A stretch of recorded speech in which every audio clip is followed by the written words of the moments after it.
Howdy, howdy.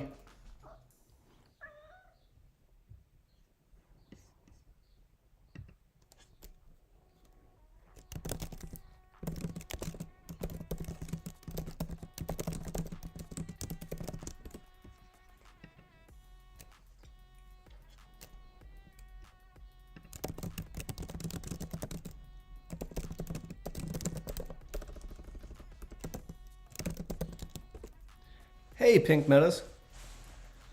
Hey, Carrie. Hey, Tracy. Welcome, everybody. RX is in the house. Hey, Candy, it's great to see you. Pepper, hey, Pepper, is great to see you. Karen's here. Hello, Karen. Labahar. Welcome, everyone. Greetings in Toronto. Carl, great to see you. Hey, hippie you. Aline representing Florida. This is great, guys. Welcome, welcome. Australia's in the house. Deb Patterson, so good to see you twice today. Martin Rockin from Slovakia. We've got Sherry here. Eric's here from New York. This is great, guys. Thank you so much for joining me. Welcome, welcome. This is the pre-show, giving you a moment to get settled and get situated. We're going to start the live stream at the bottom of the hour. We've got a half an hour in front of us. I really enjoy this time to kind of chit chat and say hello, howdy, hi. It gives you time to get comfortable and settled. As you jump online, tell me where you're coming from. Fatima is in Dubai. Jeremy is in Peoria, Illinois. Virginia's here from Texas. We've got Arizona. Turkey's in the house. Hello, July.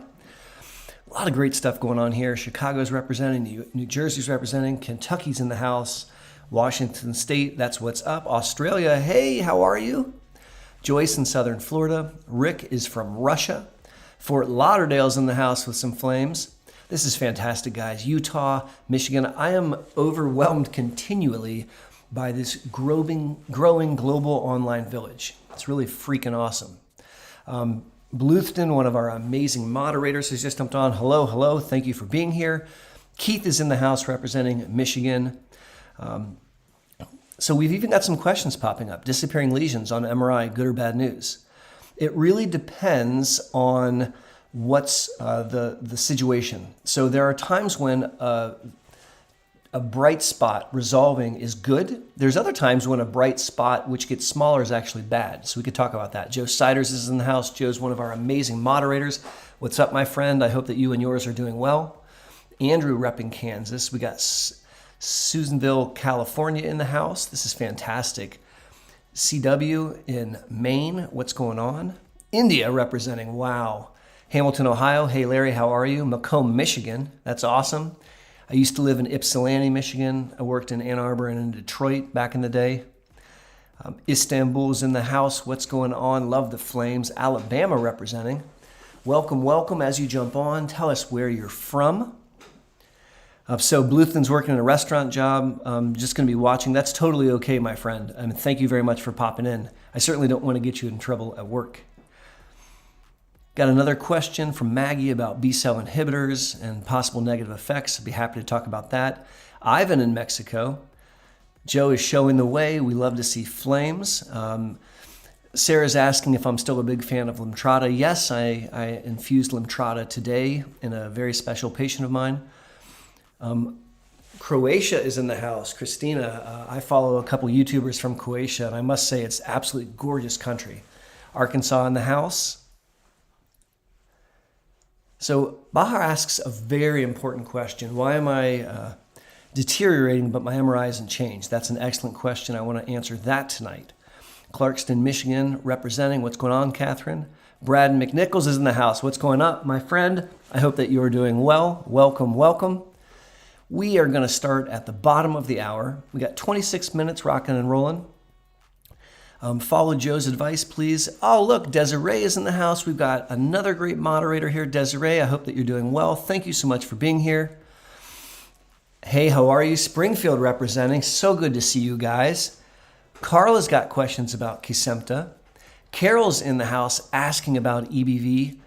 You know, Carol, one of the things I like to do today is show you some of the videos that came out this past month.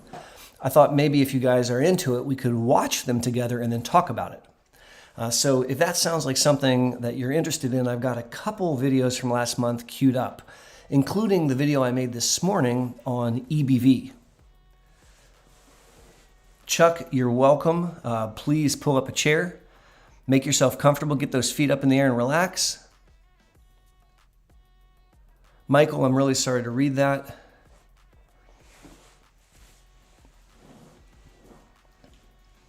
So that's a great question, E. I would be happy to answer that question. Kesimpta Ocrevus.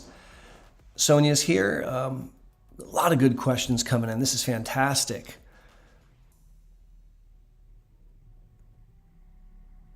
Thoughts on Rituxan? Happy to do that.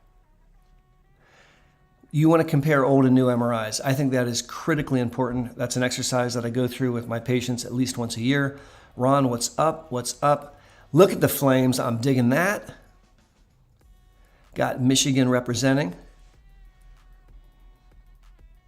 Jen McGraw's in the house. Another amazing moderator. Jen, I hope that you and yours are doing well. Look at the hearts, guys. Thank you for the hearts. You know, those things like hearts and flames, they really teach the YouTube algorithm that you dig what we're doing. It helps, push out content so that more people can benefit and can learn and join this growing community. So that's a lot of love. Thank you. So Anatol's asking about osteoporosis related to steroids. These are outstanding questions. Now, you may have to ask them again when we're going live. Just because my dyslexia, it's really hard for me to scroll back and try to keep straight with things. So E's asking about doing televisits for people in other states. I'm delighted that I now have a compact medical license. And so I have sought approval for medical licenses in other states, and we've gotten all of them so far. We're still waiting on Texas to come in. But it's very exciting, and then it will allow me to continue to care for these patients. Desiree, howdy hi, a force to be reckoned with. So glad that you're here. Haha, thank you. Showing love, YouTube. This is fantastic. Now, make sure that you get, Maryland is added to the list. It is added to the list. Get your beverages, get everything ready. We're going to go live at the bottom of the hour. Virginia's in the house. Yeah, absolutely.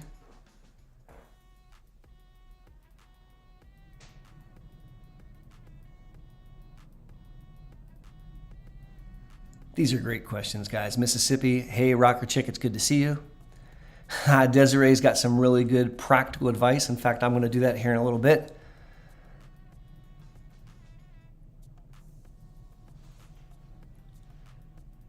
This is great, guys. Please take a moment and tell someone hello, howdy, hi in the chat. This community is really meaningful. And I'm going to see why my dog is barking, and I'll be back in a few minutes.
I'm back, and I think the dog has calmed down.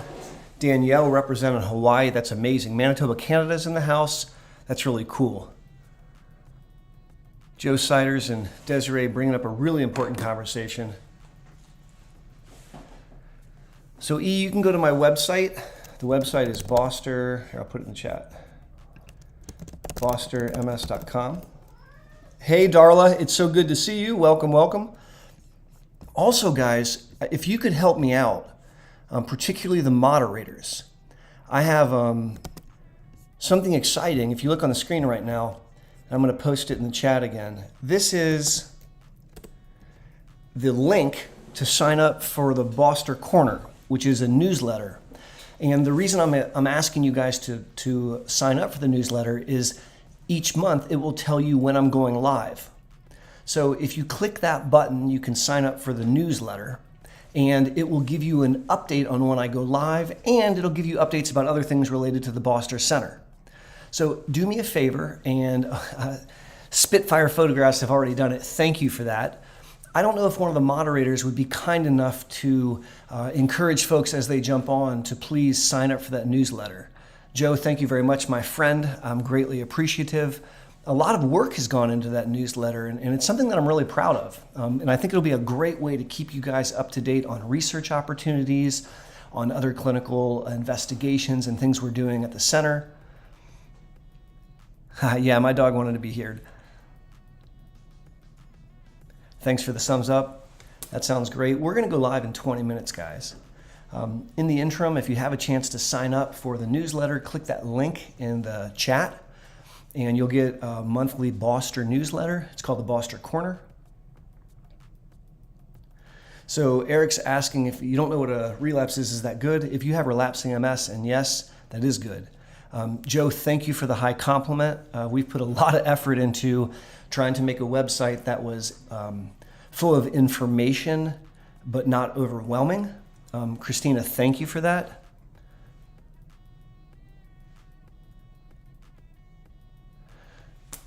So carpal tunnel can be addressed surgically, a very simple surgery. The problem is that you're going to not be able to use a walker until your hand heals. Typically, we would do one arm and then do the other arm. Hey, Carla, thank you for saying it's easy. We tried to make a link that went really well. I think Carla's at it. All right, Desiree, I'm posting the link again. You guys can just click that.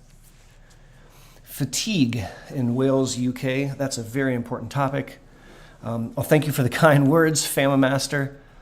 We're going to go live here in just about 20 minutes, 19 minutes. Thank you for the hearts. Yes, we've got a newsletter. So make sure that the newsletter didn't go into your spam, Pepper. Check and make sure that you haven't gotten it. And if you haven't gotten it, let me know and we'll definitely get it out to you. Good evening, Scott. Beverly's here, signed up. Thank you for that. Gosh, that's amazing. Thank you very, very much. So Amy's asking about the leaky pool theory and how it correlates to current classifications. That's a great comment. That's definitely something we could talk about. Yes, I see a lot of restless leg in MS patients, Virginia. Very, very common. Now, it's not the most common sleep disorder that I see, but it is definitely up there.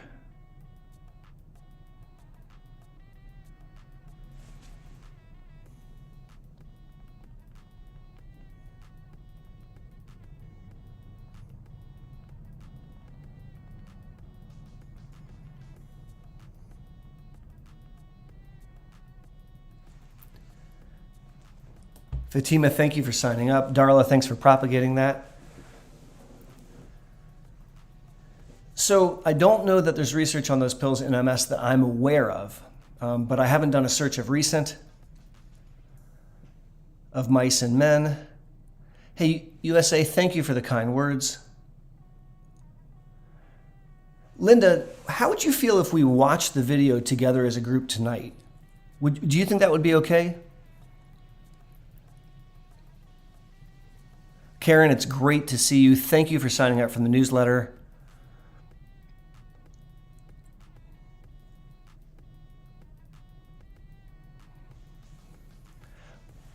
What do you guys think about watching a couple of videos tonight? I was hopeful that we could do that. We could throw them up there and then we can talk through them afterwards. Thank you, Bahar, for signing up. That's really cool. Now, Daisy, I can't give you specific answers for you because I can't really diagnose you or treat you across the interwebs this way. But if we can ask the questions in general formats, I can certainly do it. A. Pepper says yes to the videos, and I think that's awesome. Good morning in Australia. Wow, that's amazing. Oh no, it's Ellie. Thank you for showing up. Arthur Miller is in the house asking really great questions about axonal damage and axonal regeneration, axonal sprouting. A Pepper found the newsletter. Oh, A Pepper, that was an error by our marketing company. They clicked the wrong person. It was supposed to come from us. I'm going to have them resend it because I'm worried that a lot of people had it go to their spam. You just confirmed a fear of mine, actually. So I'm sorry about that, but we'll have it resent out again from us. And next month, of course, it'll be as normal. Nikki subscribed. Thank you so much. Sometimes people with restless leg have restless leg because they're iron deficient. And if they supplement their iron, it makes it better. Not always the case, but that can happen. A Pepper, no worries. So your daughter's neurologist is correct. Ponvory is going to be discontinued. There are several other S1P1 receptors. There's the original, which is Gilenya, fingolimod. And then there's also Mayzent. There's Zeposia. And those are two of the newer ones. And so there's other options that are available. Hey, look, guys, it's Lemon Peel Angelfish, an amazing moderator from New Zealand. Thank you so much for being here.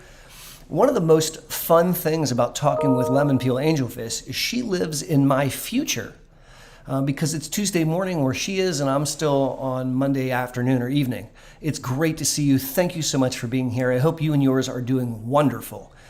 Linda's in the house, just got approved for Kesimpta. High Five, going to start that on Friday. Amazing drug. Repping Alaska, Philippe, that's amazing. Congratulations. Susan agrees to the video. She's digging it. Joe Sider is showing some lemons. I dig that. Not sure exactly why, my friend. Lots going on tonight. This is fantastic. I'm so excited. We're going to go live in 14 minutes. Darla's helping out, throwing up the link to the newsletter. I'll pop it up there too. You can click that link and sign up. It should be pretty easy to sign up. And then you're going to get a monthly newsletter called the Boster Corner. And in the Boster Corner, we're going to have various articles that we write. We're going to have updates on research. But the real reason I'm excited for you guys to sign up in particular is because it will announce the live streams. So each month, there'll be a readout of when I'm going to be online for which events. It'll be really easy to find me that way. So that's been something we've been working on. I'm really excited about that. PPMS in the United States has one drug that's been FDA approved, and that's Ocrevus. I use that in anyone with PPMS. I'm not ageist, and I'm not going to stop it because someone's of a certain age. Thank you, Karen, for the kind words about the medical cannabis program. Shelly's down in Oz. Hey, how are you? Welcome, welcome, welcome. So am I feeling more optimistic about BTK therapies or hematopoietic stem cell? That's an interesting question because it's kind of like comparing like an apple and a car. They're different enough that I don't think that we would consider them in the same situations. Making sure your email notifications turned on, very good point, Joe. Thank you for suggesting that. Got Kesimpta questions. That's really awesome. My neuropath wants me to take a B complex. I think B complexes are phenomenal. At Refresh, Ohio, which is our location where I've curated online supplements. We definitely have a B complex that I think is really superb. I take it. Rick's got a question, wanted to discuss the MRI spine a bit.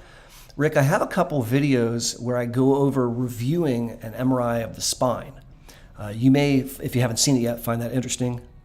Bianca's asking about super, super high dose vitamin D. I don't like to get that level above 100, below 100, but above 50. England is in the house. Great to see you. Remember, as you jump online, tell us where you're coming from. Selena asks if I'm going to be down in Florida. I try to get down to Florida a couple times a year, particularly in the winter weather. But I wouldn't be surprised if I was down there sometime later this year for sure. Joyce using catheters 3 times a day. That's a really smart idea. Good job doing that. Joyce, if you find that it's easy to do, let people know because a lot of people are super apprehensive and they think they can't do it. And then when they're taught and they find out they can, it's such a relief. Tucson, Arizona in the house. Lemon Peel Angelfish. Hey, it's so good to see you. That just makes me smile. Been out of Aubagio for a bit. Worried about generics. I actually routinely use off-label generic leflunomide, which is about $8 to $10 a month instead of Aubagio. It works great. Macedon, New York in the house. Ireland in the house. Davis, Carolina. This is unbelievable. So I'm not familiar with MS starting a vasculitis. Vasculitis is super duper rare, but I haven't seen a patient that has both. Carla, thank you for throwing up that link. You guys can click that link if you want. Sign up for the newsletter. Yep, Katerina, you're really just up the road from me. I mean, probably not far at all. Kentucky in the house, that's what up. So OCD is probably more common in MS than we might expect. And I think OCD responds to typical medicines very well. It responds to cognitive behavioral therapy. And I think that it can be treated concomitantly with your MS, so side by side with your MS. Mike May, what's up, my friend? It's good to see you. Shelly's in the house. Okervis next week. Woo woo. Phage is here. It's so good to see you, madam. It was great to touch bases this morning. She's suffering from some crap gap troubles and the insurance won't authorize moving the infusion closer. That's super frustrating. I feel you. Philadelphia is in the house. What's up, JT? Wales is here. Hey, Mark, how are you? That's right. Remember, we're going to do the MS Water Challenge. I've chosen to get some seltzer water tonight. I'm looking forward to bubbly water. Florida's in the house. PPMS, what's up? Hello in London. We are 10 minutes away from going live. Julie, thank you for that. That is such a nice thing for you to say. As many of you know, I started this channel way back in, I think, 2015 or 16. And I didn't know what I was doing. I just wanted to make some educational content that I knew was accurate. So I figured if I made it, then maybe it's accurate, because I believe I'm telling you the truth. Although it's evolved. There's almost 47,000 subscribers. I never imagined that in a million years. And the idea that we could jump online and people would join this community is really enriching to me. It just warms my heart. It makes me feel like super awesome. So thank you for that. Yes, Katerina, if you sign up for the newsletter, it'll tell you when I do the lives. That's one of the values of the newsletter. It's a monthly newsletter called the Boster Corner. And so click that button and you will be set up so that once a month we'll let you know. Robert Wilhelm in the house. It is fantastic to see you, friend. I hope that you and yours are doing excellent over in Dublin, Ohio. We are going to get started here in just 8 minutes. I love the hearts. Thank you for the hearts. It lets the YouTube algorithm, you dig this live stream and that you think it's worthwhile. Helps push it out so more people can figure it out and join us. Make sure that this growing global online community continues to grow. So, Tracy, I can't really answer that question for you. What I will say is that Aubagio wears off very, very slowly. So it leaves your body after you stop it over 18 to 24 months. And that might be something good, although I definitely think that you need to be communicating with your clinicians about this and trying to get back on therapy, for sure. So Joan has questions about age. Very hot topic, understanding how age and MS play out. Brad's asking about immunoglobulin levels. Booksy, hey, what's up?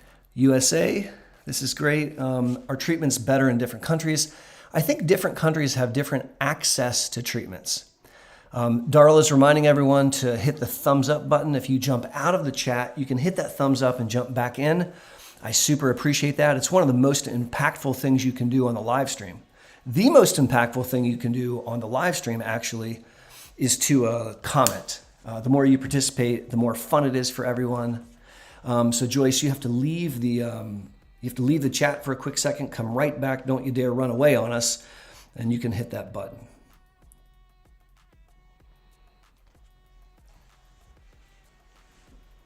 Fibromyalgia is not that uncommon in my experience. Thanks, Phage.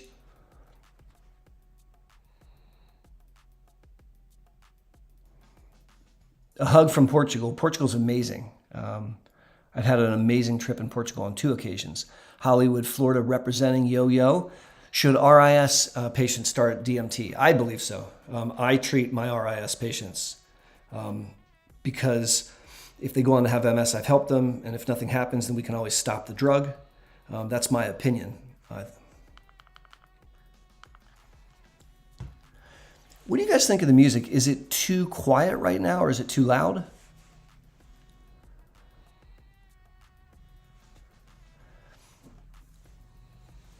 July, I don't see people suddenly become disabled. You can have devastating attacks. It's not very common. Bahrain is in the house. That's amazing. This is really super duper. Music is good. It's very quiet. I'll turn it up just a smidgy. I want to make sure that you guys can hear. All right, you don't hear it. Let me just kick it up a bit to get that ambiance cooking. All right. Said you can't hear it. Hopefully it's a little bit louder now. Toleran's in the house. What's going on? Even so, it is well. Another amazing moderator and YouTuber. I got to see you this morning. I get to see you twice. Lemon Peel Angelfish is showing the way. Pretty soon at the bottom of the hour, you know how we do it. We're gonna fire up the chat and show the YouTube algorithm the much love in this community, and then we'll get rocking and rolling. Darla, thank you for the heads up. I turned it up a little bit. Berlin is in the house. I got to go to Ekstrom's in Berlin a couple years ago. Amazing city, really cool city. You'll get a kick out of this, Thomas, but when we had the big international MS meeting, the Ekstrom's meeting, it was one of 2 big international congresses. The other one was a porn convention. And so whenever we got a taxi and said, I'm going to the convention, we had to clarify which convention we were going to, which made us giggle. Even so it as well, yeah, that's really awesome. If you guys have a chance, sign up for the, let me put this up here, sign up for the newsletter. If you sign up for the newsletter, which should just be pretty straightforward, it's going to give you a monthly update called the Boster Corner. And the Boster Corner will include in it the dates that I'll be doing live streams, so you can always catch the live. Now, I'm going to take a quick bio break. We go live in 4 minutes. I need you guys to start flaming up the chat. I'm going to run and come back. Chat. Chuck Sorrow has the right idea. Show me flames, guys. Let's flame up the entire chat. Moderators, you know how we do it. And we're going to get started in 4 short minutes.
I'm back from my bio break. It is on like Donkey Kong. We've got 3 minutes until we go live. You know how we do it, guys. Flame up the chat. Tell the YouTube algorithm that you are pumped for what's about to occur. We're gonna go live.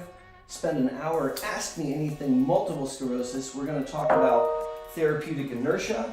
We're gonna talk about a bit of a rant that I have about poor behaving neurologists. We're going to go over the new article that I wrote a video about today. We've got a lot of things planned. I am super excited to be here with everybody.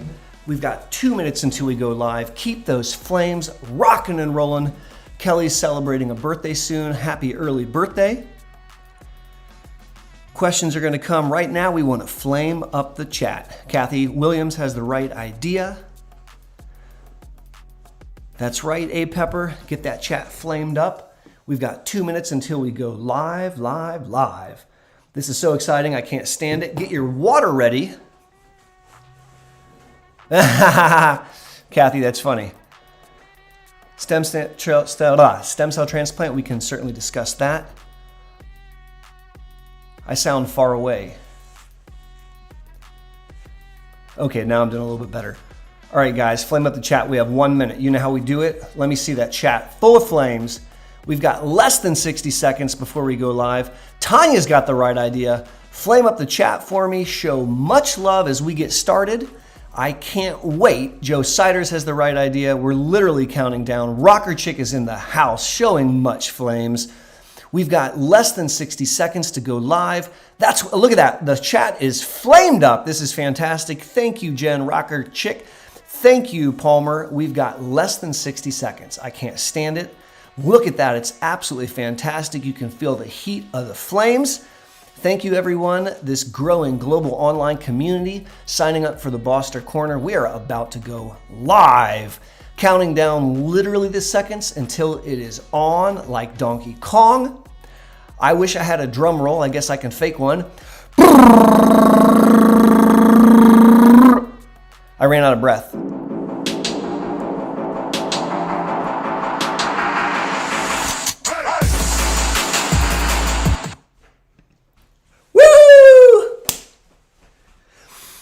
For QMS, this is the end of the month call. It is great to see you and everyone. Wow, I'm pumped up. Look right there. Let me see if I can point correctly. 174 of you have jumped online. That's amazing. My name's Aaron Boster, and thank you for learning about MS with me. This is May 22nd, and this is the May monthly live stream. Since I opened the Boster Center for MS, I've been doing a monthly live stream. In the beginning, it was just for the patients in the practice in a closed format, and we opened it up to all of the folks in this big YouTube community. I am delighted that you're here with me today. Welcome, welcome, welcome. I have a lot of fun things planned, or at least I hope they're fun. I think they're kind of fun. The first thing is, whoops, that was not what I wanted to do. As you jump online, do me a kind favor and share where you're calling in from. So let us know, where you're dialing in from. It's really exciting to see where people from this village are calling in from. It's all over the world. Secondly, if the moderators would please put forth in the chat, there's a link that I put out in the pre-party. And that link is to a newsletter called The Boster Corner.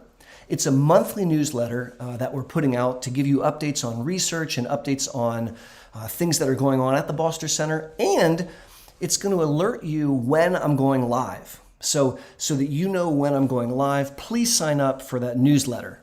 So if the moderators could throw that in the chat, you guys can find it and click on it, and then we will get a rockin' and rollin'. Now, as always, we're going to do the MS Water Challenge. For those of you that are not familiar with the MS Water Challenge, when I drink, you drink. The goal here is to hydrate. We need men to drink 120 ounces of water a day. That's a lot of water. We need ladies to drink 100 ounces of water a day. And many of us on this call are dehydrated. I try really hard not to be. Let's fire it up, guys. MS Water Challenge. Today, I'm rocking some off-brand seltzer water. MS Water Challenge, yo. Oh, that is tasty. Woo, I love it. Jerusalem's in the house. Kentucky's in the house. Croatia, what's up? This is fantastic. So Shelly drinks some serious water. And honestly, I was talking to a family today about nutrition. And I wrote on the board 9 things, which is a lot. And I told her I wanted her to focus on the first 3. The first one was upping your water game. So drinking 100 ounces of water for a gal, drinking 120 ounces of water for a guy, that's where we start with improving nutrition. And so I want you to up your water game. One of the moderators, Joe Sider, is an amazing guy, made a really funny meme. He showed it to me once, and it was it says, "I will find you and I will make you drink water," which just made me giggle. So Even So It As Well has thrown that link up. That's a contact link. Thank you for that. A lot of fun things I want to go over tonight. So Jen McGraw has the newsletter link. If you click Jen McGraw's link, and I'm going to throw that up there so you can see it. This is the one that we want you to sign up for, please. BosterMS.com/GetBosterNews. All right, now we're going to do a Ask Me Anything live stream. It's my intention to change the scene with each question. Romania is in the house. UK is in the house. That's amazing. Could somebody do a translation of liters to 100 ounces? I'm sorry, I don't know off the top of my head. Shame on me. Sydney, Ohio is in the house. And so we're going to go through some Ask Me Anything Q&A. I also am really excited to go over a couple videos with you. And so I'm hopeful that, can you repeat the number of ounces of water? So the question is, if you have 100 ounces of water, which is what I recommend that most women drink. So we have someone who's asking how to convert 100 ounces into liters. And all right, so 120 ounces is 3.5 liters. So that's not a small amount of water. So in addition, I want to show you a couple videos that I've put out over the last month, and I kind of want to talk to you about them. And I'm very curious to kind of interact and see what you think of them, because some of them have been really kind of emotionally impactful to me. And so I'd be really curious kind of what you thought about it. And thank you for doing the math, even so it as well. So let's start off by just doing some Q&A. All right, I'm going to change it up here a little bit. And if somebody wants to throw out the very first official question of tonight's live stream, there's 206 of you online. Wow, and thank you.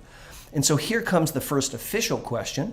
This is from Carrie Perry, who says, my friend's doc suspects MS, but he has metal in his hair and he can't get an MRI, or metal in his back and he can't get an MRI. How can they either confirm or rule this out? So that's not a straightforward problem to solve. So there are criteria for diagnosing MS which predate MRI, but they're not as accurate, they're not as fast. And in essence, we've really become very, very dependent upon the MRI. Now, one option is to surgically remove the metal, and that might be a possibility. Oftentimes, they don't want to remove the metal because they don't need to. But here's a situation where you might need to. A second option is to do head CT, which is not very diagnostic, but at least you could try to look for lesions. And you could also do a spinal tap. You can use clinical features along with a spinal tap, but that's a very hard diagnosis to put together. Depending on the severity of the metal, like how bad it is. And by the way, if it's not iron-based metal, it doesn't matter. So if it's like titanium or something like that, that's not going to heat up with a magnet. And so if there was iron, it is possible that you might be able to get a really nice radiologist to put you in a super low Tesla scanner, like a 0.7 open MRI. That doesn't create a very big magnetic field, and it might be okay. But honestly, I think it'd be very hard pressed for someone to let you do that because they might not want to take the medical risk. So Fork UMS asks, ever heard of Gardasil vaccine causing MS? There's a lot of discussion about whether a vaccine might trigger the immune response, but I haven't seen anything convincing to suggest that no. So, wait, there was a question about sleeping disorders. So, great question about sleep. Are they common in MS? Yes. So people impacted by MS are more likely to have restless leg syndrome, which is a really unpleasant thing, and obstructive sleep apnea. And they're also more likely to have disrupted sleep because of urinary problems, spasticity, neuropathic pain. All of these things can interrupt the quality of sleep. And so it's very, very common that we grapple with these kind of issues in clinic. To try to help someone live their best life, we've got to get them to sleep. So JT times 2 says, how is EBV a prerequisite when I've never had it? Also, my son has MS and I don't think he's had it either. What's up with that? So let's talk about this, and that will lead into maybe our first video. And so let me change this up a little bit. There we go. Now you can see how bald I am.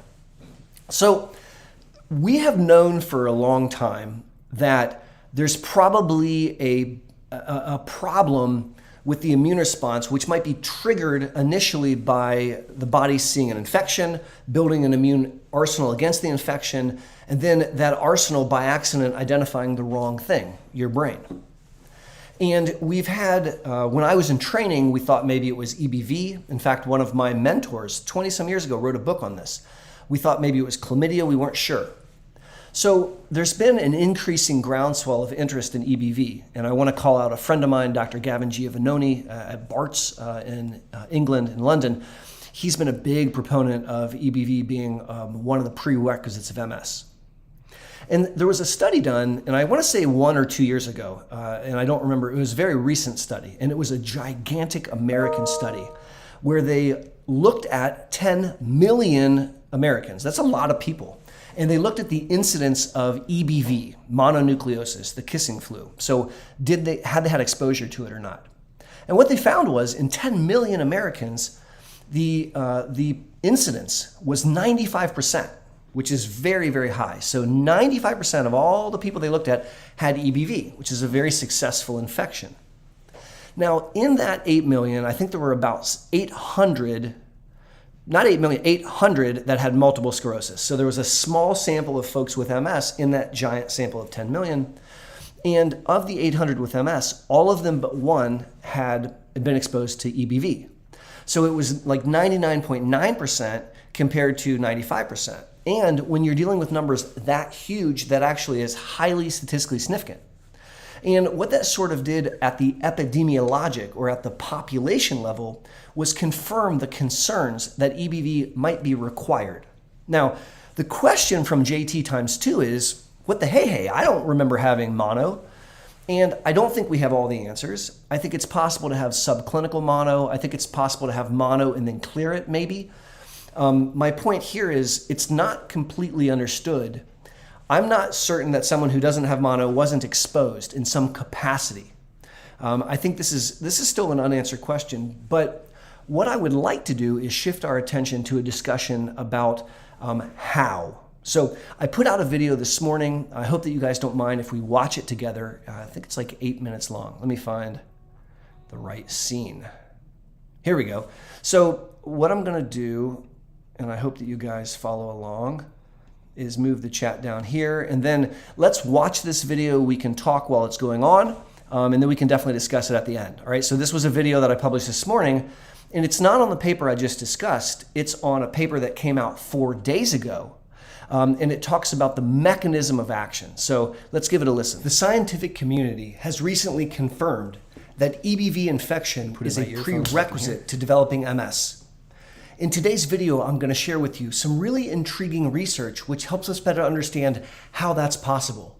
Exactly what is EBV doing to lead to multiple sclerosis? Don't turn away, because all of that starts right now.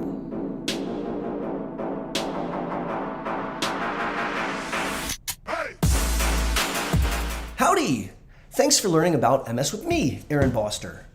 Today's video centers around what causes multiple sclerosis. But today's video is really exciting because I'm going to share with you some recently published scientific literature. It takes the recent knowledge that EBV is probably a prerequisite to developing MS and takes it a step further, sharing with us a possible mechanism of how exactly that occurs.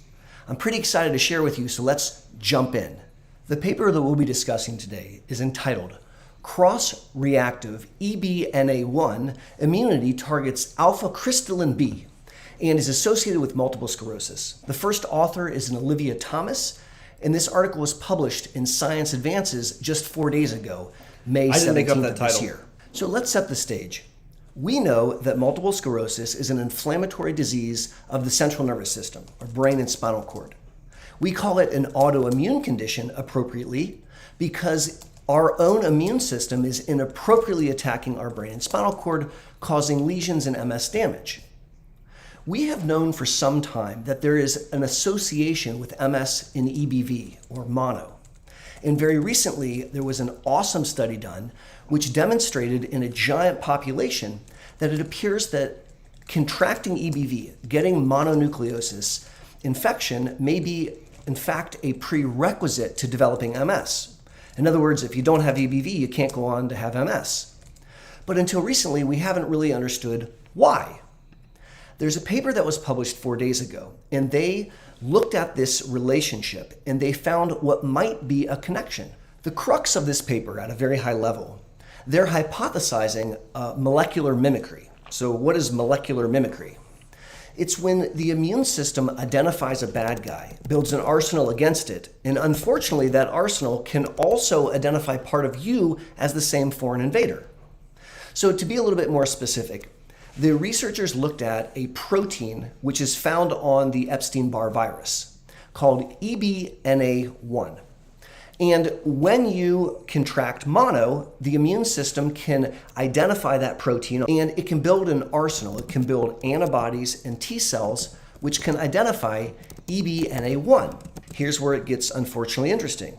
We have a protein in our central nervous system which is called alpha-crystalline B, CRYAB. And I didn't make up any of these names, by the way. And it looks like the antibodies and T cells that we develop to fight off mono by targeting the protein EBNA1 by accident can also bind to the alpha-crystalline B molecule, the protein that we have. In this molecular mimicry, or cross-reactivity, we are by accident building an arsenal which now can target parts of ourselves, our brain and spinal cord. So what did these really cool researchers do? Real quick before we go on, do me a solid favor. If you like this video, please give it a thumbs up. And if you haven't yet subscribed to the channel, please consider doing so. Those two actions teach the YouTube algorithm that you dig this content and help push it out so more people can benefit. Thank you. They collected blood from 713 people with MS and 722 people who were controls. They didn't have MS. And then they put their blood samples on what's called a peptide library. A peptide library is something you do in a laboratory. Imagine like a gel, and inside the gel are proteins that you want to study. So when you put the blood on top, you can see whether or not the antibodies in the blood react to the protein. And when they did that, what they saw was really striking. If the blood sample was able to react to, it had antibodies that reacted to the self protein that I talked about, the CRYAB protein, then that person was twice as likely to be an MS patient. So it was kind of correlating positivity of that to having MS. But wait, it gets even weirder. If the blood sample was able to react to both the CRYAB protein, and it was also able to bind to the EBNA1 protein, remember that's the one that's on the Epstein-Barr virus, it increased the likelihood that that person had MS times 9. 9 times higher. That's absolutely remarkable. That's a very, very high risk. Next, the researchers did something called blocking experiments, which were able to demonstrate antibody cross-reactivity between the EBNA1 and the CRBA1 parts of the protein. In other words, one antibody that could bind to one could also bind to the other. It was cross-reactive. Now, this speaks to that molecular mimicry that I mentioned earlier. So the idea here is you get mono, you get EBV, and your immune system can identify and make an antibody against EBNA1. And this experiment demonstrates that that same antibody can probably also bind to and interact with your own protein, the CRYAB protein. But wait, that's not all.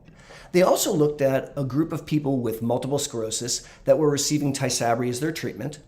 And when they looked at their T cells, they found that the CD4 positive T cells, the helper T cells, were increased targeting both CRYAB and targeting EBNA1.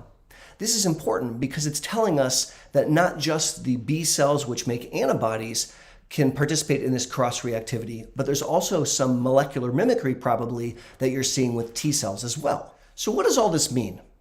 This study provides really strong evidence that there are antibody cross-reactivity, molecular mimicry, between a protein that we see in EBV and one of our own proteins in our central nervous system. And then it also shows that there's probably cross-reactivity with helper T cells. In total, this study really demonstrates the role of EBV in its impact on the adaptive immune system, probably causing or leading to the development of MS. As always, thank you for learning about MS with me. The most amazing thing you could do to help this channel grow is to watch another video. So if you want to up your game, click the video that's on your screen right now. And until my next Monday morning video or live stream, or the next time I see you at the Boster Center for MS, this is Aaron Boster saying be safe and take care.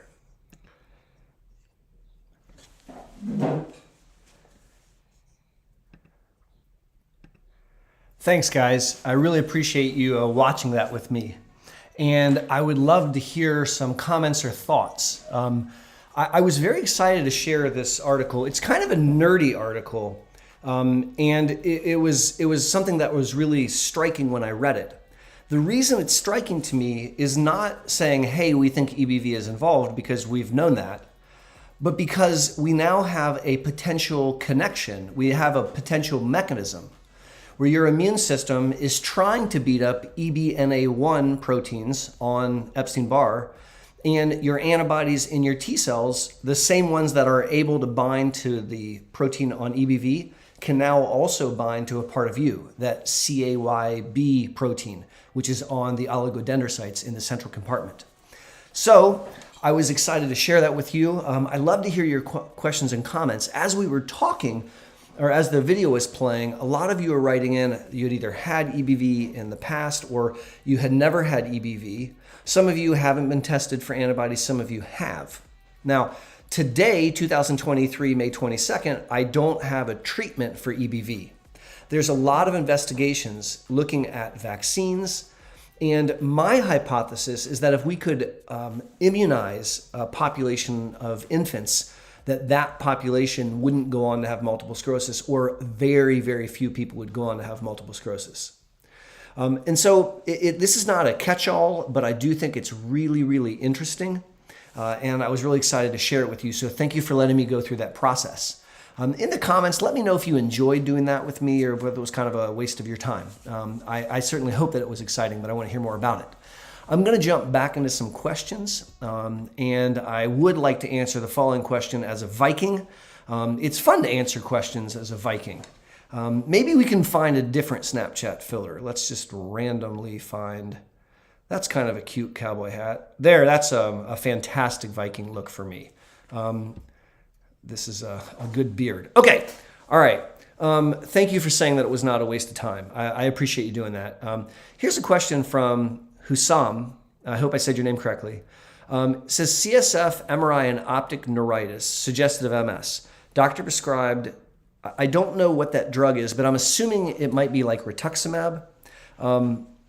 Another advice was not to start meds unless second MRI shows progression. So then you're asking for what's the best practice. Now, this gets into the style of treatment, all right? Now, the style of treatment, let me get off this silly thing. The style of treatment is how the doctor wants to approach things. My style is to hit as early and hard as you'll let me. I want you on the most effective disease-modifying therapy as early as I can get you on it. I am not a believer in waiting, and in fact, there's good scientific data to suggest that waiting even 2 years results in brain damage with disability that you can't get back. Even going on low efficacy drugs as opposed to going on high efficacy drugs for 2 years can do the exact same thing. It can lead to a faster accrual of disability. So I opt for the first option. That's my opinion. That doesn't make me right. It just makes me really opinionated, but I appreciate the question.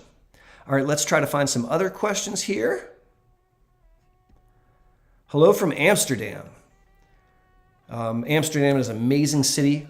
I have almost been run over by bicycles in Amsterdam. So I learned that if you're in Amsterdam, the bike lanes are for only bikes. Do not walk there or they will billow you over. Question is, I can choose between Tecfidera and Ponvory or Mavenclad. What do you think is the best risk-benefit option? I need to choose tomorrow and I can't sleep. So I can't give you an answer for you because I don't have enough information to provide as it relates to you specifically. I can share anecdotally that I like Mavenclad over the other two drugs because in my opinion, I think it's more efficacious. Now, if you said, Aaron, prove that to me, I would have trouble proving it because there's no head-to-head trial between Ponvory and Mavenclad or Tecfidera and Mavenclad. But I was a researcher studying Ponvory in the clinical trials. Same thing with Tecfidera. Same thing with Mavenclad.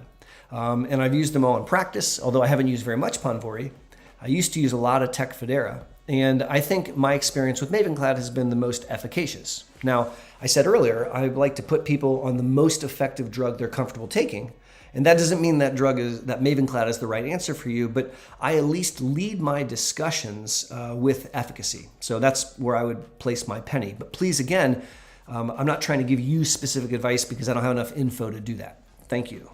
All right, so Andrea's got a question. Went to a concert last night. It was great, but I got some vertigo due to the lights and sound. I use strategies to manage. Is there anything I can do to mitigate? I'm not so sure.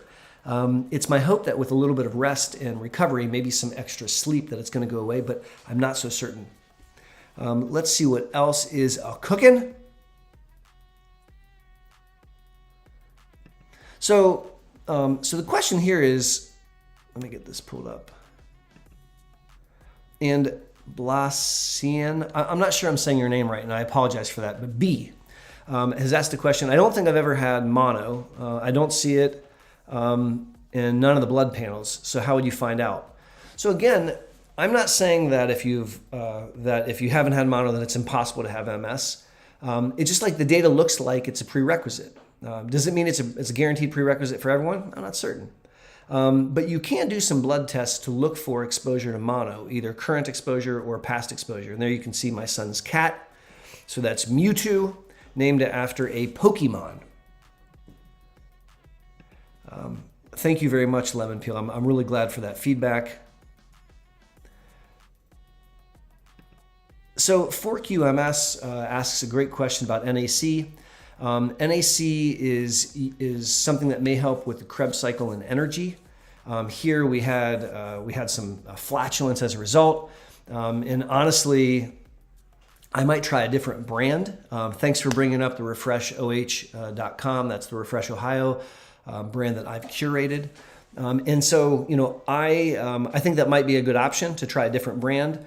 Ultimately, you don't want to clear a stadium. I think your family might throw a fit.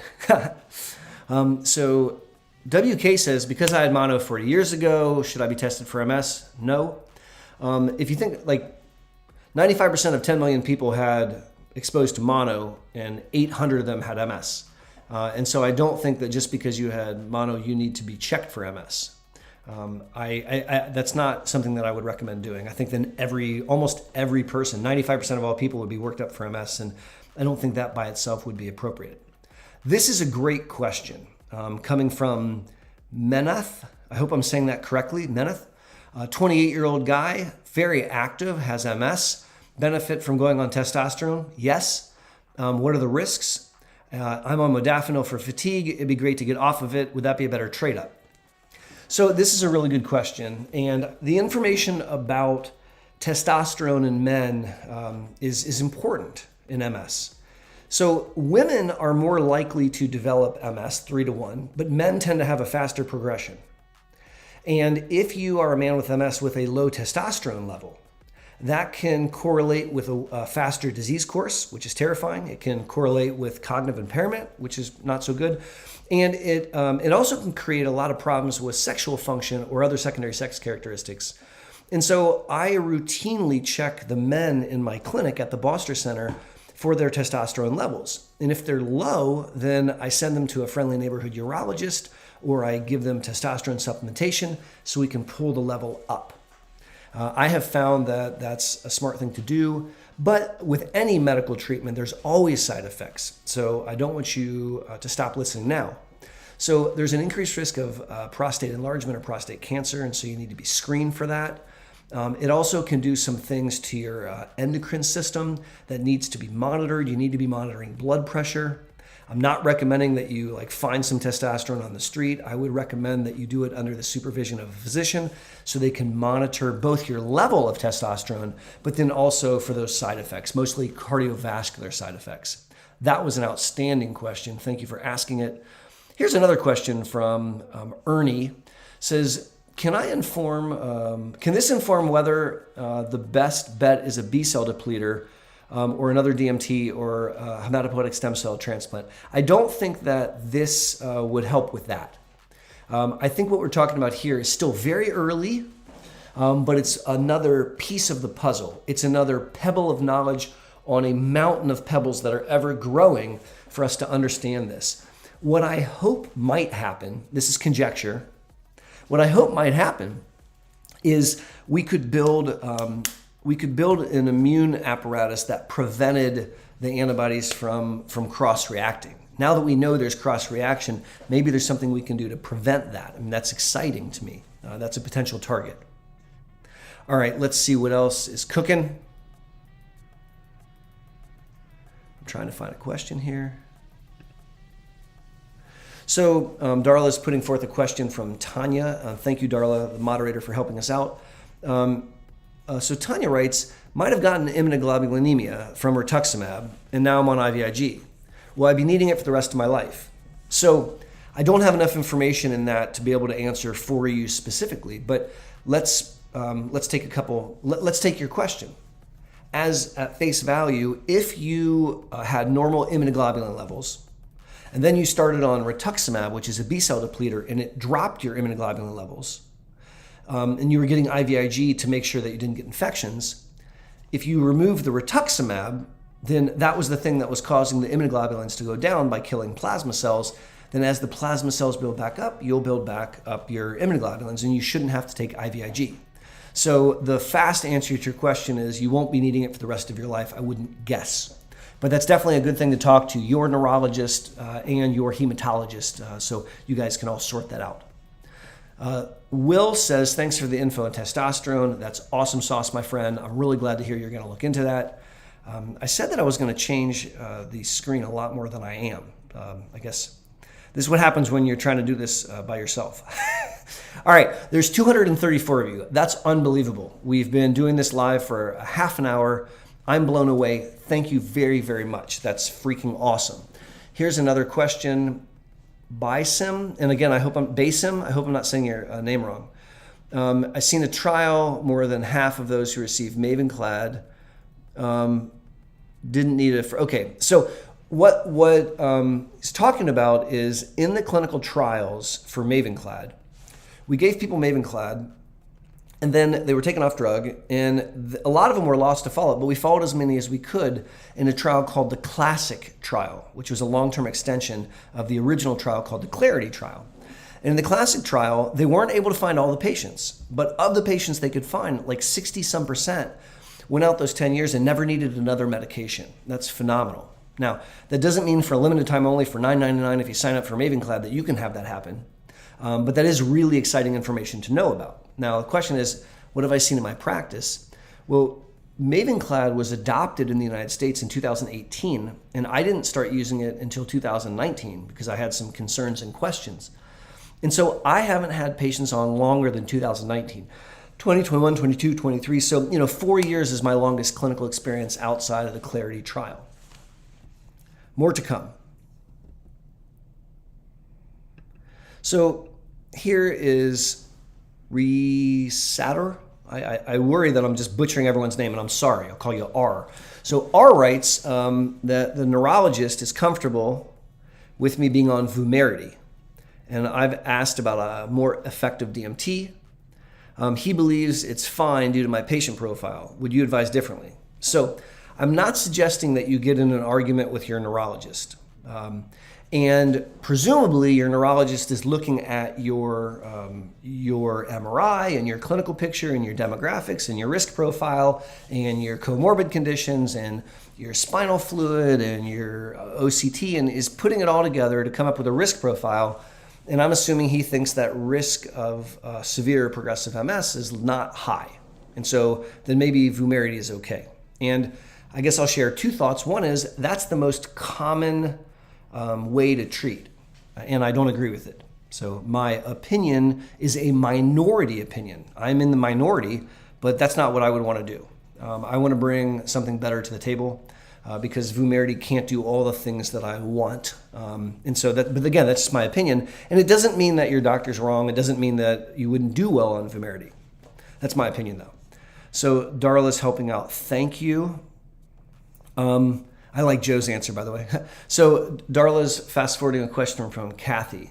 My neurologist told me that at age 61, I don't need to switch DMT, even though I have worsening of symptoms. Thoughts?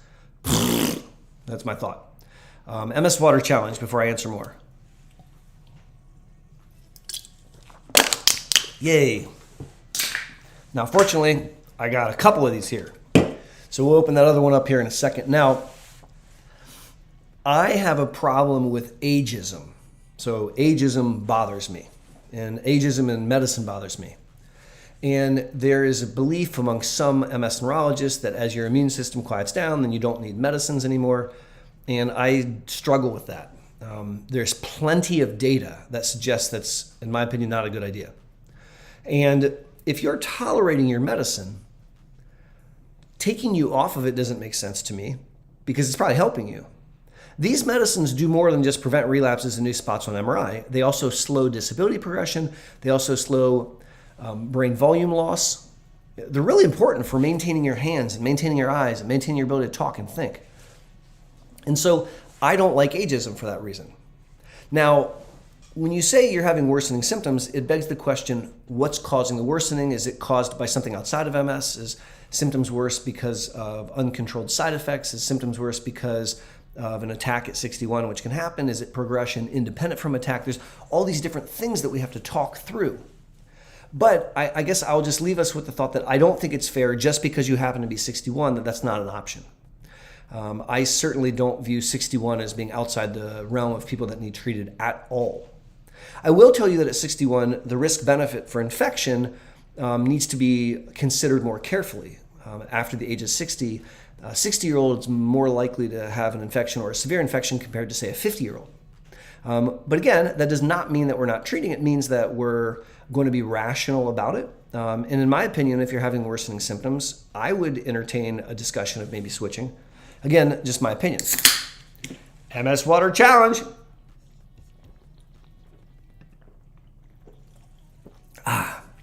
I love seltzer water. I used to live in France, and everybody drank bubbly water, and I hated it. I thought it was gross. I was also 18, and I didn't like eating tomatoes.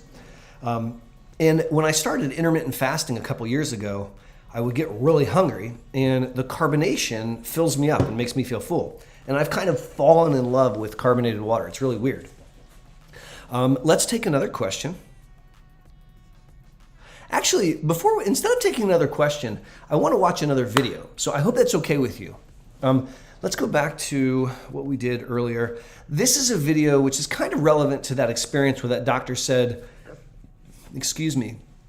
that he wants to maybe not escalate because of an age. And this is a rant that I made a couple weeks ago. Some of you have probably seen it, but it was really, really bothersome to me. And if you don't mind, maybe we can listen to it again. So let's check out this rant, and then when I'm done with the rant, we can talk about it. Ready, go. Warning, I'm gonna rant. If you want a calm, cool, and collected educational video about MS, this is not it. Maybe watch the video I put out next Monday. I'm really frustrated with some MS neurologists, and I want to get some stuff off my chest. And if you want to hear about that, don't turn away, because that starts right now.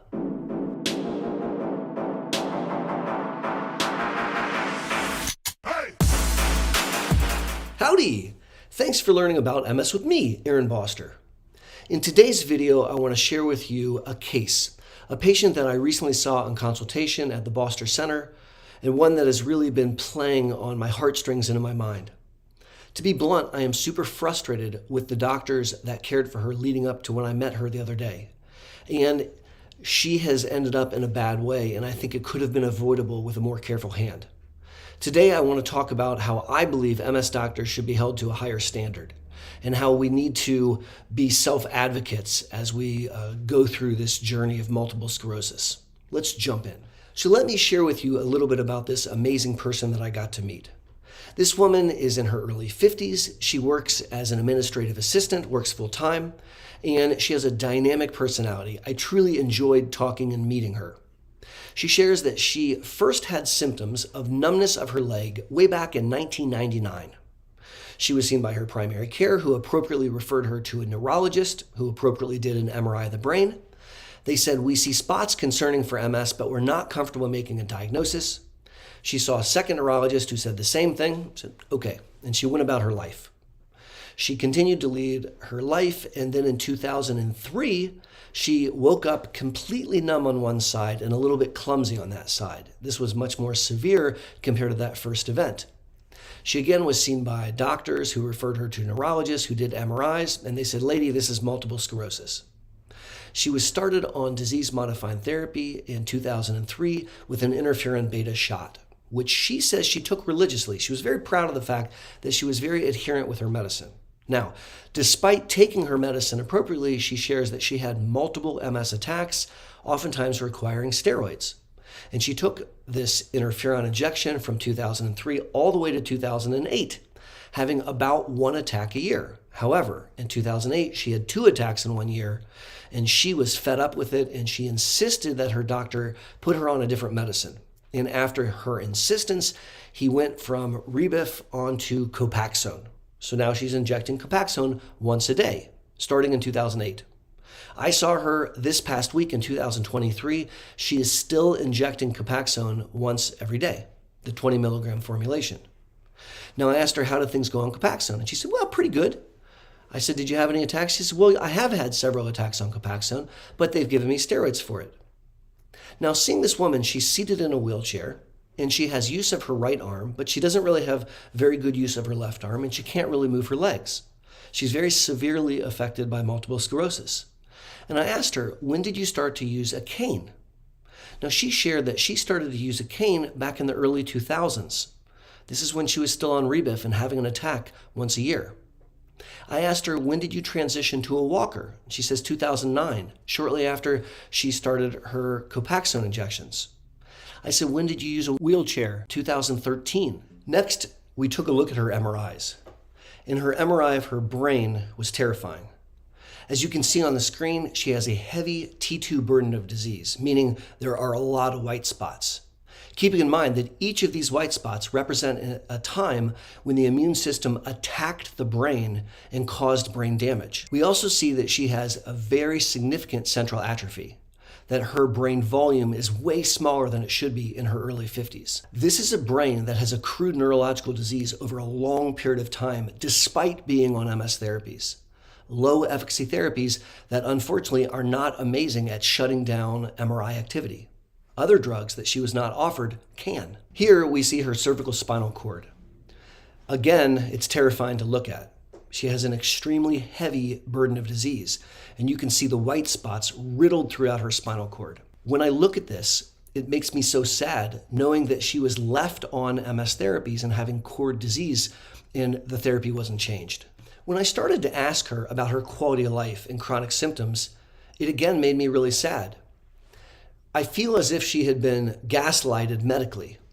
When I asked her about her bladder function, she said, well, I am incontinent of urine daily, but I'm getting older and they told me that's just something I should expect. Absolutely not. That is not okay. When I talked about fatigue, she said, oh my goodness gracious, my fatigue is profound. And when I look at her med list, nobody's treating her fatigue. Nobody's offered her a stimulant.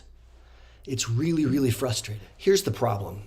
This woman was not seen in the 14th century. She was seen in the modern era. She was not seen in a rural place without doctors. She's seen in a giant city of over 1 million people with a bunch of neurologists that all specialize in MS. She was seen by not 2, but 3 different neurologists. All of them have MS patients in their practice. She was allowed to languish. She was kept on low efficacy therapies despite having attacks, despite accruing disability, despite MRI activity, and despite having symptoms which were eroding the quality of her life. The whole time she was seen by these doctors, in no clinic note did it say anything negative. There was never a time saying, oh no, this isn't working, or she's having breakthrough disease. It was as if, well, heck, she has MS, so what do you expect? I sit here today as I make this video for you in almost May of 2023, and I want to tell you that's not right. In the modern era, with an early diagnosis and with the earliest application of the most effective medicines, we should never ever see an outcome like this. We should not tolerate one attack. We should not tolerate the accrual of disability. We should not tolerate even one new spot on the MRI. And we certainly should not tolerate someone having incontinence of urine or being so exhausted that they can't function during the day. If you have MS, or if a loved one has MS and you're listening to me right now, I implore you, you must become a self-advocate. You must demand of your neurologist a zero tolerance policy. Don't let them keep you on low efficacy drugs, particularly not if you're breaking through. I need you to be a self-advocate because I'm scared that neurologists are asleep at the wheel. We really should be held to a higher standard. My name's Aaron Boster, and thank you for letting me get all this off my chest. I promise that next week's video will be much more level-headed and educated. All right, that was a bit emotional for me, and so thank you for watching it with me. I'm going to be honest and tell you something that I didn't tell anybody. Earlier, that was the second video version of that I made. The first one I made was inappropriate because I was too sassy. So I had to delete it and start over. And so that was my attempt at being a little bit more level-headed in my frustration. The bottom line is that I really, really need you to be a you advocate. So you know more about you than your spouse or your kid or your doctor or your priest. You're a you expert. right? You know all about you. And I need you to be a you advocate. And so the doctor's supposed to be a team member. We're supposed to help you, right? We're supposed to help you live your best life despite having MS. But it's not my body. It's not my disease. It's your disease. It's your brain. It's your insurance money. And so cultivating a sense of what's important to you and being able to politely say, no, I'm not okay with that. That's not what I would like to do. I would like to be more aggressive. I would like you to identify a solution for this. Now, sometimes the neurologist will say that's outside of my purview, which is okay. They're allowed to say that. There are certain things that I'm not comfortable doing. Excuse me. For example, I'm not really comfortable treating complex bipolar disorder. I'm not comfortable dealing with heart conditions anymore. That doesn't make me dumb. It makes me dumb about heart conditions, but it makes me subspecialized, and most doctors are. And so if the neurologist says, hey, I'm not comfortable with that, instead of like arguing with them, say, okay, all right. It's okay that you're uncomfortable with it, but I still need treated. So would you let me go see somebody who could help us? And sometimes that's a way to try to address it. Desiree said it well. It's her MS. And in my head, she said, it's my effing MS. And you're absolutely right. It's your body and you only get to be in it one time, and it's your brain. And brain damage caused, I can't give you back. All right. So does that mean that everyone needs to go on super scary chemo? No, it doesn't mean that at all. But if you're on any drug and you're having breakthrough disease and you're getting worse, then tell the doctor, hey, I'm not okay. This is something that we have to address. So thank you for letting me go over that with you. Again, sorry if it's a little bit emotional, but it really bothers me. And thanks for watching to go with me. So let's jump back into some questions. Maybe we'll use this setup for a little bit. No, I've done that one before. All right. Sorry, we got to do another Snapchat. So don't hate me. But let me find. That's funny. So this is even more bald than I am. And this is no beard. That's freaky. I haven't seen myself without a beard in a long time. Let me try to answer a question this way. That's just too weird to look at.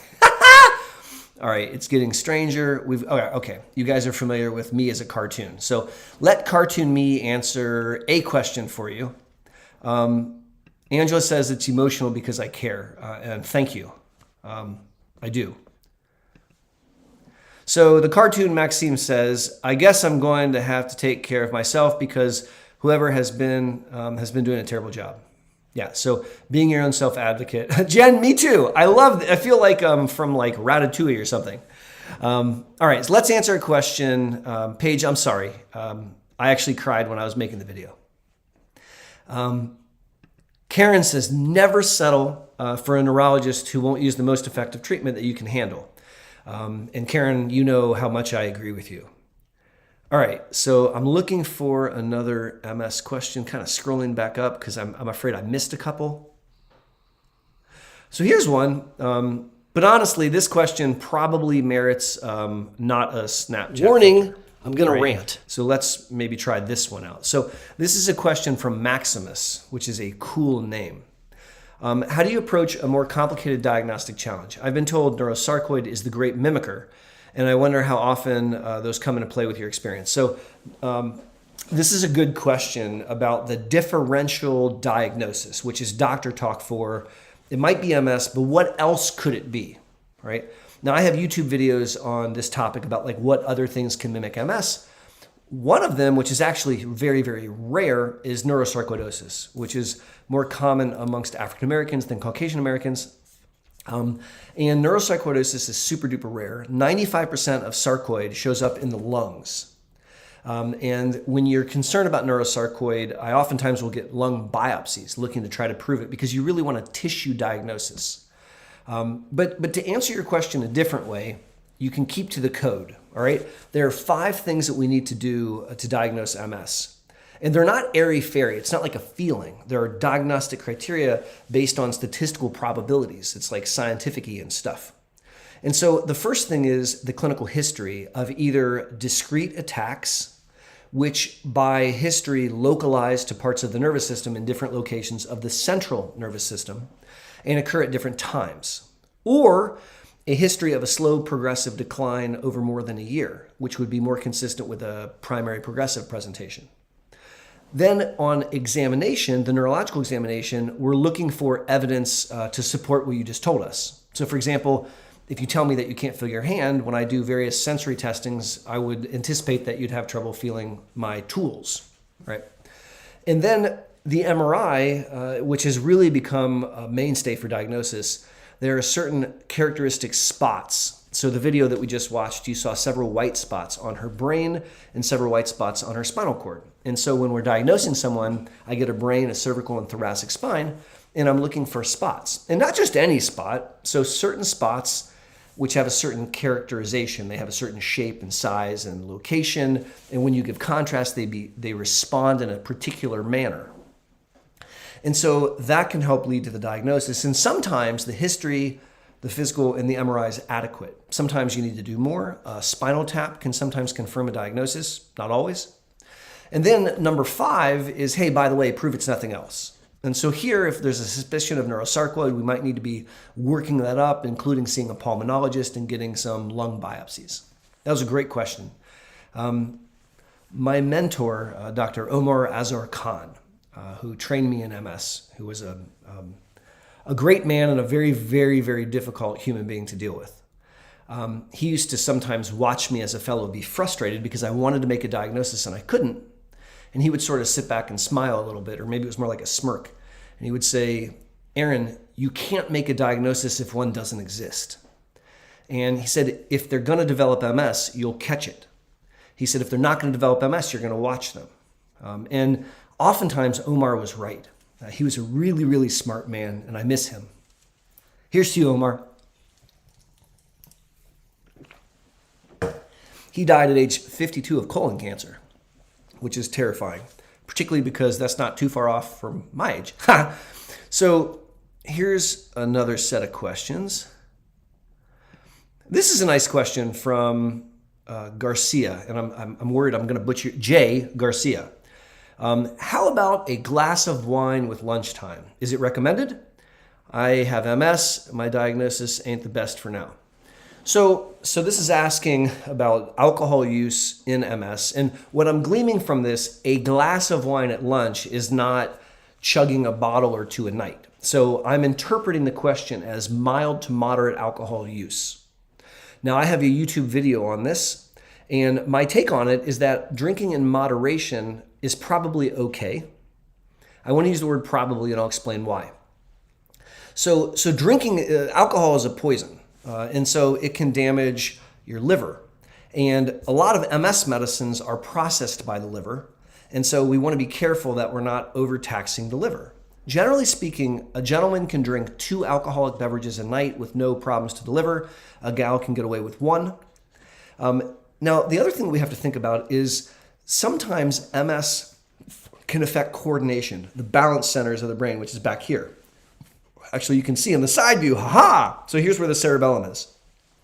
And when you drink alcohol, you suppress the cerebellum temporarily.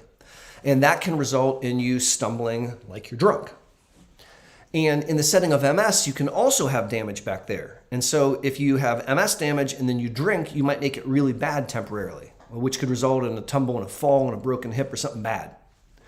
Also, MS can sometimes impact executive functioning. So up here in my very bald head, the frontal lobes is where this is like multitasking, keeping lists in your head, working under time pressure. And when you drink alcohol, you suppress executive functioning. So that's why sometimes like people who drink alcohol make bad decisions. So I am not suggesting that you should not drink alcohol. That's not what I'm saying. And in fact, I think a glass of wine with lunch sounds lovely. But I do want you to make sure that it's not several glasses of wine, and maybe it's not every day.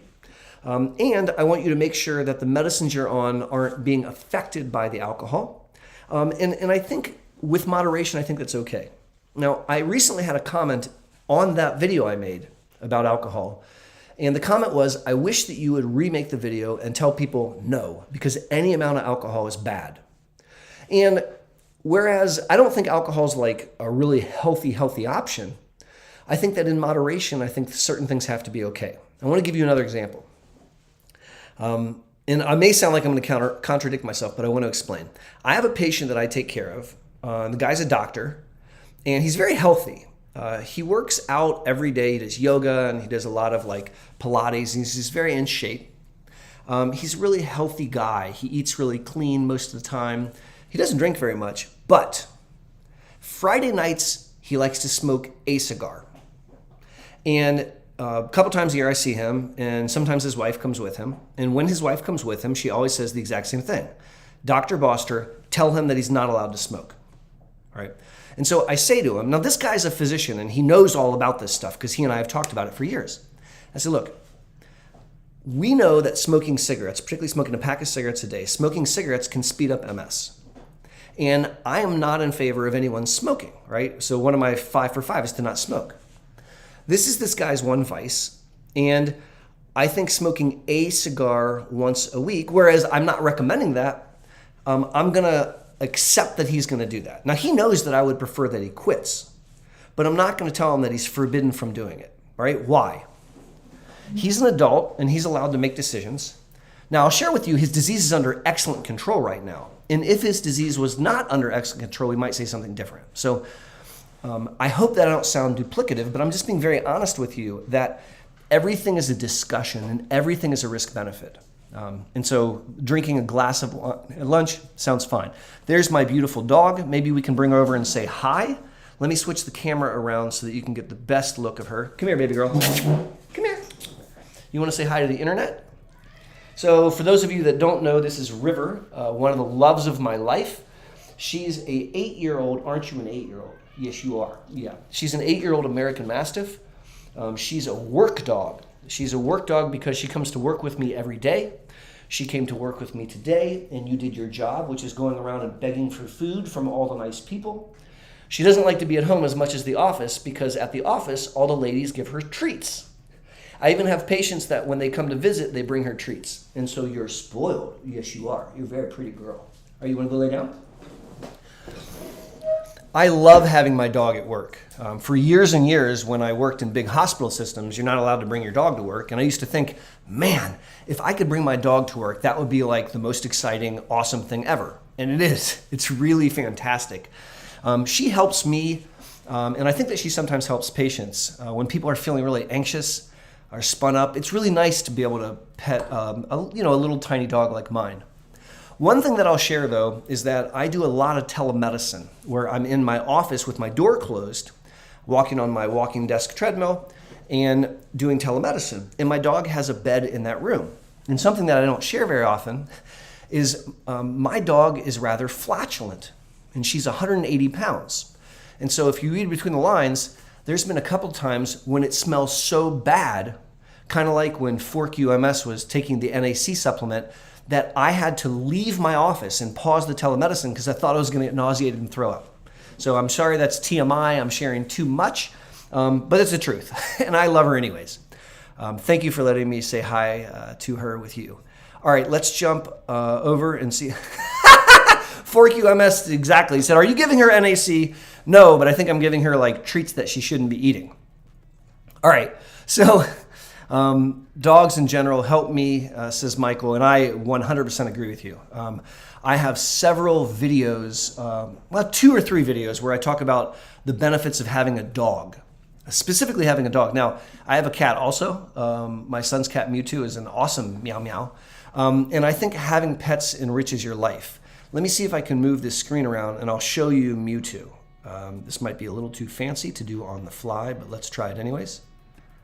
There he is. So he's right above that light. So I'll just move my camera down a little and you can see him up there. He's overseeing his domain. Having pets in your life, I think, is a stress reliever. They give you, at least dogs give you unconditional love. I think cats have staff. They force you to exercise. They force you to get up. There's so many things about having a dog that I just absolutely love. And I'm really glad to get to share them with you.